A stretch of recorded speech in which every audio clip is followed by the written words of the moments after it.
Good evening, students. Today we are going to discuss about a new concept in strategic management, generic strategies. You might have been studied the strategic management process, how it starts and how it ends. And as we have discussed in strategic management process, it starts with establishing strategic intent, and then environment analysis or environmental scanning. And the third step goes to strategy formulation, and the fourth step is strategic analysis and strategic choice, and strategy implementation.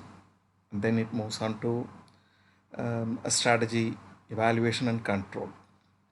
So these are all the steps we have discussed in a strategic management process. And in strategic, we are at present in the third step, strategic analysis and strategic choice. In strategic analysis and strategic choice, we have a lot of strategies in front of us as a business people. I just in my class, I used to make use of that. You are running an organization. You have entered into a new business at present.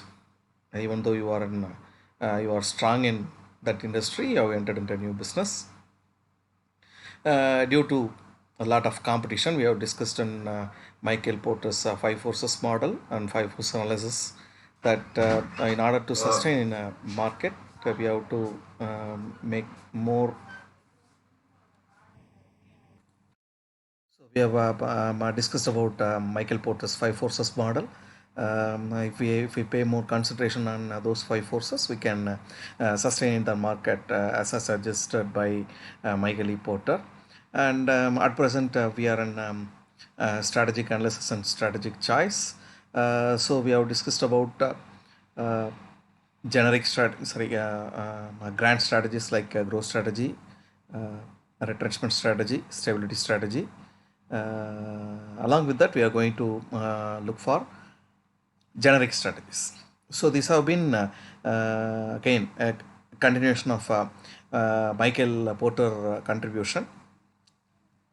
Michael Porter have contributed a lot to the strategic management, and his strategies always allow organization to gain competitive advantage from three different bases.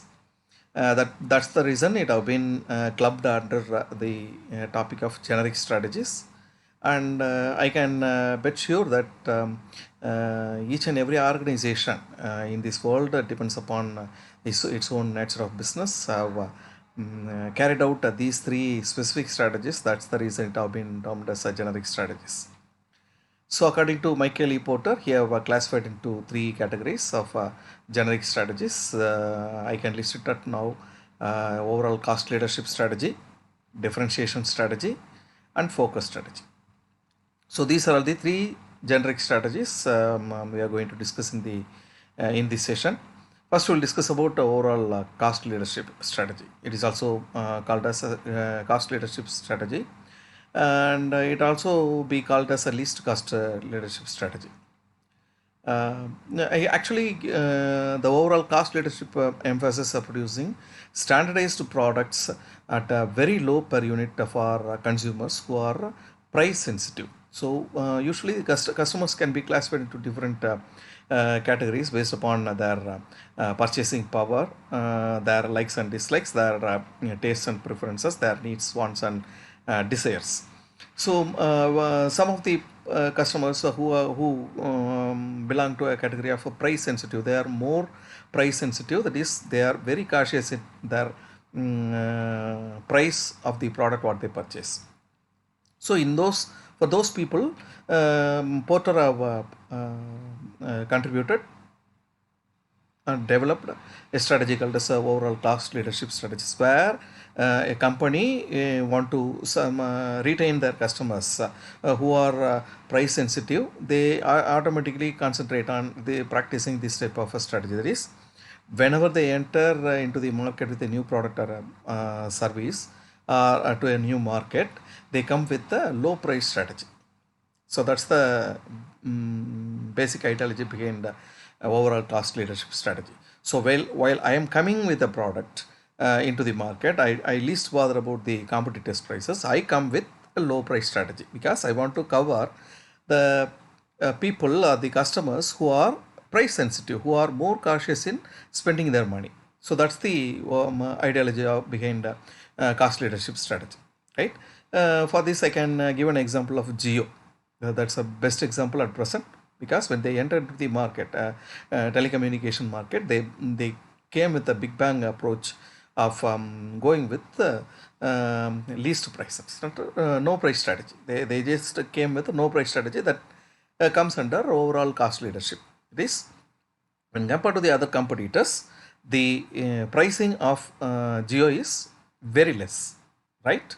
So that's the right example in this present scenario, overall cost leadership strategy. And the second strategy, what we call it as differentiation strategy. Differentiation strategy is a strategy aimed at producing products and services considered unique industry-wide and directed at customers who are relatively price insensitive. So this is straight away opposite strategy of overall cost leadership strategy, differentiation strategy. So here we are going to concentrate on the customers who are price insensitive. That is, they don't bother about the price, they bother about the quality and the differentiation from among other products in the market. Some uniqueness they expect. So say in order to capture those people, some of the company come with this type of strategy. We call it as a differentiation strategy. So they always enter into the market with a differentiated product or a unique product in order to focus only on the customers who are price insensitive. That is, they are least bothered about the cost of a product. They expect a certain differentiation among the market. Okay. Right example is Apple iPhones. Apple iPhones are costlier when compared to the other mobile phones in the market. Even though the sales is very high, and whenever a new model is entered into the market from Apple, it backs a lot of popularity and credibility. So the reason behind is when it is a high cost product, there must be some sort of lagging in the sales. But here, when compared to Apple products, that especially in iPhones, the sales is beyond the limit. The reason is who expect people who expect a differentiated or a unique product when compared to the other products, they least bother about the money and they try to purchase it. Right. So that's the right example for a differentiation strategy. So think it of about your nature of business, being a businessman, what type of strategy you are going to choose, either overall cost leadership or differentiation. Right. And the third strategy what we are going to discuss is about focus strategy. The focus strategy is one of the major generic strategy. Here, focus means producing products and services that fulfill the needs of a small group of consumers. The company or the organization or the business who want to adopt a focus strategy, they concentrate only on a particular group of people. They never bother about the major group of people. Usually in marketing management, we go for a market segmentation, this dividing of market. So while we divide the market based upon demographic factors, or based upon geographical factors, or based upon the process or the product, whatever may be the thing. While we divide it, we concentrate more on a certain group of people who only concentrate on purchasing or buying a certain brand or a type of product have been focused and trying to give that type of products along with certain offers. We call it as a focus strategy. The example for focus strategy, I can give it as Rasna. Rasna, it's an Indian brand.